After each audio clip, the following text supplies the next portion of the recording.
অভয়ের মা কেন পায়েলকে নিয়ে এসেছে এই বাড়িতে জানতে ভিডিওটি স্কিপ না করে সম্পূর্ণ দেখুন।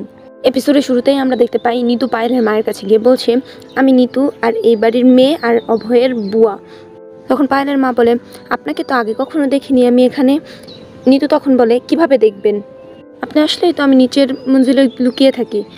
না মানে আমি আসলে নিচের মঞ্জিলে থাকি আর কি। তারপর নিতু পায়েলের মাকে জিজ্ঞাসা করে, প্রথমবার কানপুরে এসেছেন তাই না আপনারা? এমনিতে কোনো কাজে এসেছেন নাকি আমার তনুজা ভাবির সাথে এমনিতেই দেখা করতে এসেছেন? পায়েলের মা তখন বলে, আমার ছেলের জন্য মেয়ে দেখতে এসেছি আমরা কানপুরে। পায়েলের মা পায়েলের ভাইকে বলে, তোমার এখানে মেয়েদের মধ্যে কি কাজ? যদি মন না লাগে তাহলে যাও বাইরে গিয়ে ঘুরে আসো। এবং তিনি মনে মনে বলতে থাকেন, এর আগে কি ও আর অন্য কিছু বলে দেয়, তার আগে আমি ওকে এখান থেকে বের করে দিই। তারপর পায়েলের ভাই সেখান থেকে চলে যায়। এরপর দেখা যায় পায়েলের ভাই রাস্তায় বের হলে একটা লোক পায়েলের ভাইকে পিছন থেকে লাথি মারে। তখন পায়েলের ভাই উঠে দাঁড়াতে দেখে সে যার কাছ থেকে টাকা নিয়েছিল সে দাঁড়িয়ে আছে। তখন ওই লোকটি বলতে থাকে, আমার কাছ থেকে ধার নিয়ে তুই কানপুরে এসে বেঁচে যাবি ভেবেছিস? তারপর ওই লোকটি পায়েলের ভাইকে ধাক্কা দেয়। তখন পায়েলের ভাই গিয়ে অভয়ের গাড়ির উপরে পড়ে। এরপর দেখা যায় নিতু পায়েলের মাকে বলছে, কথা তো আপনি অনেক মিঠি মিঠি বলেন, কিছুটা আমার মতো আর কিছুটা এই মিষ্টির মতো। তারপর পায়েলের মায়ের মুখে একটা মিষ্টি দিয়ে দেয়। এরপর দেখা যায় ওই লোকটি পায়েলের ভাইকে বলছে, তুই যেখানেই চলে যাস আমি তোর কাছ থেকে টাকা নিয়েই ছাড়বো রে। এরপর অভয় বলতে থাকে, এই রাস্তার মধ্যে কিসের তামাশা করা শুরু করেছিস? তখন পায়েলের ভাই বলে, আপনার কি সমস্যা ভাই? এই দুই ভাইয়ের ঝামেলার মধ্যে আপনি কেন আসছেন? এটা ভালোবাসার মামলা। তখন বলে, তাহলে এই ভালোবাসা রাস্তার সাইডে দেখাও, আমার বাইকের উপর দেখাবে নাকি?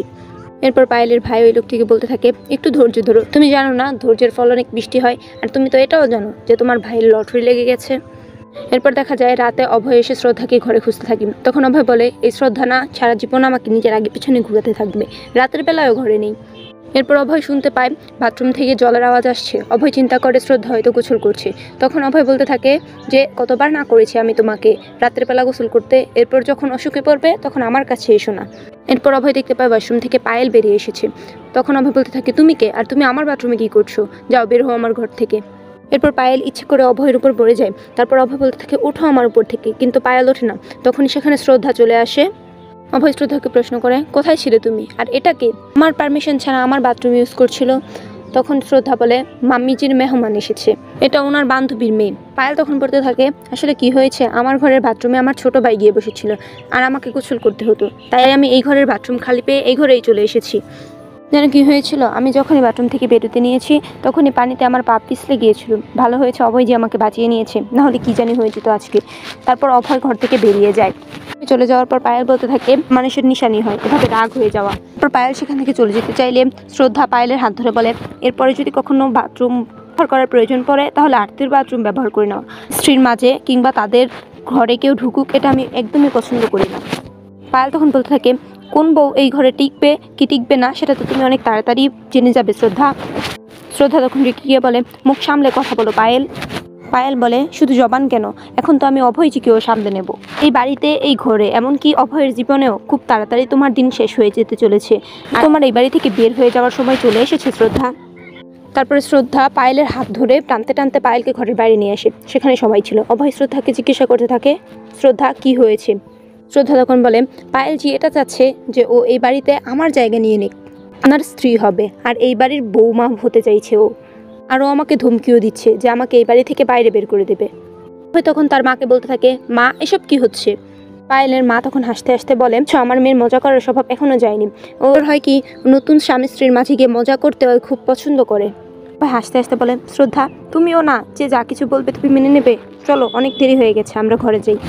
নিজের মা তখন বলতে অভয়ের মা তখন বলে, হ্যাঁ তোমরা গিয়ে তাড়াতাড়ি শুয়ে পড়ো, কারণ কালকে সকালে নবরাত্রির জন্য তো বানাতে হবে তাই না? তারপর অভয় এবং শ্রদ্ধা সেখান থেকে চলে যায়।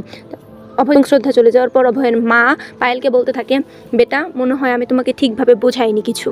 অভয় দেখছো না, ওর মনে জায়গা বানানোর মানে হচ্ছে পাথর ভাঙা, আর শ্রদ্ধা ওর মনে পাথরের মতো গেঁথে আছে, ওকে এর মন থেকে বের করার জন্য অনেক কষ্ট করতে হবে তোমাকে।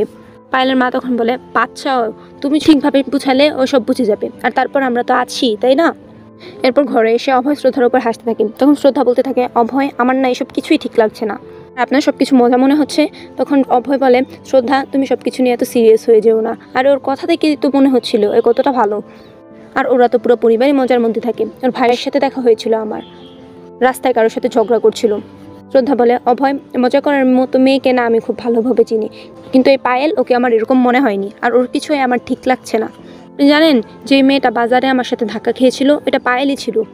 তখন বলে, আরে শ্রদ্ধা, তুমি কোথাকার কথা কোথায় নিয়ে আসছো, এটা বলো তুমি গিয়েছিলে কোথায়? তখন বলে, আমি তো আমার বাড়িতে ফেরত এসেছি, কিন্তু মা কিছু না বলে আমাকে আমার মায়ের বাড়িতে রেখে দিয়ে এসেছিল। অভয় তখন বলে, আরে মা তো জানি তুমি সব কিছু নিয়ে কতটা চিন্তা করো, তাই হয়তো তোমার জন্যই তোমাকে তোমার বাপের বাড়িতে ছেড়ে দিয়ে এসেছিল। শ্রদ্ধা তখন বলে, না অভয়, যাই না কেন আমার মন বলছে কথাটা এতটাও সোজা নয়। অন্যদিকে দেখা যায় পায়েল তার মাকে বলছে, মা এভাবে ভোলিবানের নাটক আমি করতে পারবো না, যেটা আমার মনের মধ্যে আসে সেটাই আমার জবানের মধ্যে বেরিয়ে যায়। পায়েলের মা তখন বলে, আরে তো এই রাগের জন্য কি আমি আমাদের যে লক্ষ্মী আসবে সেটাকে ঠুকরে দেবো? রাতে অভয় এবং শ্রদ্ধা যখন ঘুমাতে যাবে তখন দেখে পায়েল তাদের ঘরে এসে অভয়ের পা ধরে বলছে, আমাকে মাফ করে দাও। মা আমাকে বকতে বকতে শেষ করে দিচ্ছে। তখন অভয় বলে, আমার পা ছাড়ো। পায়েল বলে, আগে বলো তুমি আমাকে মাফ করেছো? শ্রদ্ধা তখন বলে, এটা কি ধরনের পাগলামি, পা ছাড়ো অভয়ের। পায়েল তখন বলে, আমি যেটা চাই ওইটা আমার চাই, আর যতক্ষণ না আমি ওটা পাই ততক্ষণ পর্যন্ত আমি হাল ছাড়ি না। অভয় তখন বলে, কিন্তু মজা তো তুমি শ্রদ্ধার সাথে করেছো, তাই ওর কাছে মাফ চাও, আমার কাছে কেন চাইছো? পায়েল বলে, কিন্তু পড়েছিলাম তো আমি আপনার উপরেই, আর আমি এটা জানি যদি আপনি আমাকে মাফ করে দেন তাহলে শ্রদ্ধাও আমাকে মাফ করে দেবে। অভয় তখন বলে, হ্যাঁ করে দিয়েছি মাফ। তারপর পায়েল সেখান থেকে চলে যায়। এরপর ঘরে কীর্তি আসে এবং শ্রদ্ধাকে বলতে থাকে, আমি গুড়িয়াকে শোয়াতেই নিয়ে যাচ্ছিলাম, তারপর আমার মনে পড়লো আপনার তো গুড়িয়াকে ছাড়া ঘুমিয়ে আসে না।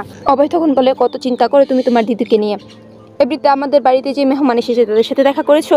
কীর্তি বলে, তোমাদের বাড়ির মেহমান আমরা কেন দেখা করব, আমি ওদের সাথে দেখা করব না। তারপর সেখান থেকে কীর্তি চলে যায়। তখন অভয় এরপর শ্রদ্ধাকে বলে, কালকেই ওদের দুজনকে দেখা করিয়ে দেবো, অনেক মজা হবে, কারণ পায়েল তো কীর্তির কথা বলাই বন্ধ করে দেবে। কি করতে চাইছে পায়েল শ্রদ্ধার সাথে জানতে পরবর্তী এপিসোডের জন্য চ্যানেলটিকে সাবস্ক্রাইব করে সাথেই থাকুন।